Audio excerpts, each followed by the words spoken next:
I'm Lee from the Oshkosh Beer Blog. I'm Adam Carlson from McKnight Carlson Wines. And this is Jeff Potts, Executive Director of Habitat for Humanity in Oshkosh. But more important to us, he's a beer geek. That's right. And I complained I wanted to be guest number one on the video show, and here I am. And you slid right in there. That's right. Perfect. And Jeff picked the beer today. So today we're having Central Waters HGH APA, which stands for Horseshoes And Hand Grenades American Pale Ale, and then it's also known as Americana Pale Ale. And if I'm not mistaken, there's a kind of a house band in Central Waters that goes by Horseshoes and Hand Grenades. So, and this is their ode to them. Okay, cool. So, and this just left the brewery like middle of June? Yeah, well, I think they bottled it, maybe 2 weeks ago, and we received shipment last week here at Gardina's. Yeah, and this is the only place I've seen it in town. Yeah, I'm not certain. I haven't seen it elsewhere yet, but I know that they are planning on keeping this around as a seasonal for the summer, so there should be decent distribution on it, I believe. Okay, let's dig into it. Awesome. So this is a American Pale Ale, 5.3%? 5.3, yep. Okay. I'll let you guys pour your own after I take the biggest slug. And this is just a seasonal release, right? This won't be an ongoing? Well, I think per Ryan Finley from who's the state marketing director for Central Waters, he indicated that they hope this can be either a year-long release at some point, or at least bring it back as a seasonal year after year. So. Okay. But this was a neat one where they did it as a one-off, and it turned out so darn well, or was so well received, that they decided to add it to the rotation. I think that's a cool aspect about it. You had it the first time out, right? I did. We went to the OSO special release, and we stopped in Amherst on the way home at Central Waters, and they had a couple bottles of this left. That had been in March, and I just remember really liking it, so when it showed up on the shelves here, I thought it was a great chance to revisit it. Cool. It's a good choice. So it's a nice honey-colored beer, nice and hazy. You don't have all that, everything filtered out of it. Yeah, which I think is important when it comes to the super hoppy and dry hopped beers. But I get, like, right away in the aroma, a lot of grapefruit. Yeah. Lots of, and like tangerine. Yeah, definitely. Big citrus. Maybe a little pineapple in there. Yeah, tropical fruit for sure.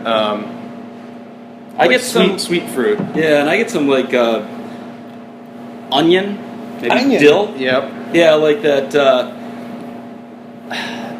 garlicky kind of thing. You know, that comes off to me as that kind of like vegetal flavor. Dry. I imagine there's a ton of dry hopping going on here. Yeah, no, absolutely. But you get the fruit flavors with the kind of earthy green flavors as well, which I think is neat and kind of keeps it in balance a little bit more, if there is balance in this beer. And the grapefruit thing comes to me right away too. Yeah. I don't think it comes across nearly as fruity on the palate as it does on the nose. It's a little drier, and a little bit. You get a little bit of that kind of honey or caramel malt backbone, just enough. But yeah, some light caramel malt in there. I'm getting like pith. In the form of kind of like a bitterness, or I'm getting pithed. Yeah. No, like grapefruit, like the pith. Yeah. I get like that. You know.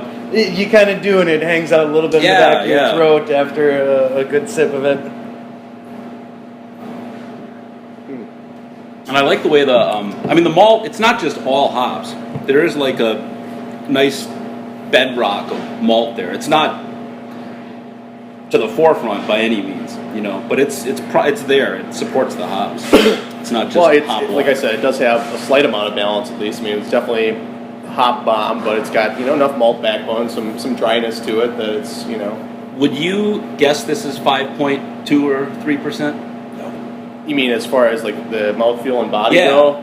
No. It seems more substantial. Yeah, it does. I mean, it's kind of surprising. Yeah, I think that's one of the reasons I liked it was, it's obviously a good beer, but you can drink it all day. Yeah, really. It's a bomber that you don't have to share with somebody. You can literally sit down and put it back. Exactly. I dig that. I also like the fact that Central Waters, we all know and love them for their barrel aging program, and in terms of beers with a hop profile, Illumination's out there. It's really in-your-face kind of West Coast style. Well, I know we talked about the Hop Rising Double IPA from Squatters in our first episode, and the Illumination Double IPA really kind of screams that same style, the Midwest malt forward style, and this is really the style du jour in the kind of a lot of late hopping, kind of a West Coast style, really juicy APA. So does it mean anything, to call a beer an American Pale Ale anymore, or an IPA? Does it mean anything anymore? I still think with an APA, you can expect the lower alcohol, but I think other than that, all bets are off. I mean, and then where does the line for American Pale Ale and Session IPA stop and start? I mean, I think it all should be dropped, and it should be just called American Ale. Yeah. Because these are American ales. Yeah. It's all American hops. These are hopped entirely differently than the classic IPAs were. Sure. But I like this quite a bit. Yeah, I do too, and I think, for those of you who've had Toppling Goliath Pseudo Soup Pale Ale before, this has, I would say, striking similarities to that, or to the original recipe anyway. But I think it goes on smooth. And some would also say maybe Three Floyd Zombie Dust American Pale Ale. I mean, I think this definitely is in the same conversation as those two beers, which I think are, world-class beers. So what's nice about it, so with these session IPAs that you see so many of now, to me, those beers are often watery, and they just don't hold up, Yeah, and this doesn't have that kind of aspect to it. It's a substantial beer. I mean, you feel like you're drinking something. Yeah, I agree completely.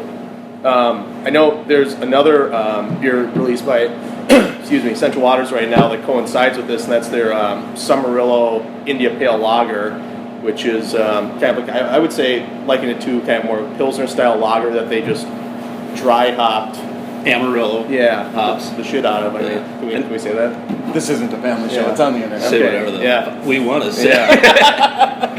And that's like a 5.2 beer, but it's a lower alcohol beer, and that's one that they had. I don't know if they released it coinciding with this initially before it hit production, but I think it was called the River Run Lager before. Did you ever get a chance to try that? No, that was the one that they gave out after the Great Amherst Beer Festival. If you signed up for the 5K, it was their special reward beer. And you didn't wind up with that one. 5K even for a free beer. I probably would have paid the admission to get the T-shirt and the beer, but I wasn't doing it. You could have rode your scooter through it, couldn't you? That would have been awesome. And you have the Summerillo here also. We're currently out of stock. We are expecting more though, but it's in 6-pack 12-ounce bottles. It's $8.49. It's just a real crushable India Pale Lager. They do have that at Festival, the Summerillo. I know I've seen that. Okay, but that's other than here and there. These two releases from Central Waters really leave you kind of excited. I think. I mean, it's a departure from, like you said, Jeff, about what the barrel aging they've done, and not really being known for much else, in my opinion. But if they continue with, and I believe Nello Mojico, owner and one of the brewers, recently was quoted as saying that in this packed market of craft breweries, you have to stand out. You have to be featuring what's new, what's coming, what's the latest. So, I think safe to say we can expect more things like this coming from Central Waters. Well, it's a good niche for them too. I mean, you can't. It's hard getting excited about a barrel aged stout in July. Even though I think in the next week or two they should be releasing their bourbon barrel aged wee heavy Scotch ale, which, like I said, is that great summer boat beer patio pounder. So that's the proverbial one more or last one or however you want to look at it. But no, I think it's cool, and that's what excited me about choosing this one. Is it's another great option from one of my favorite breweries in the world, and it helps diversify their portfolio. I made the comment earlier that if it's just the barrel-aged stuff from Central Waters, you're kind of like a tourist attraction where you're hot for 5 months out of the year. What do you do the rest of the year to ensure you're producing good beers that are interesting? And this hits the mark for me. So kudos Central Waters. Good choice, Jeff. Yeah, thanks. Just one more thing. The price point on this is fantastic. I don't know if we touched on that at all. No, we didn't. It's $4.99 a bomber, and I think I'd pay that all day long. It's really a great beer for that price point. I didn't realize it. That's great. Yeah. Wow. Absolutely. All right. So, happy 4th of July. Cheers. Bro.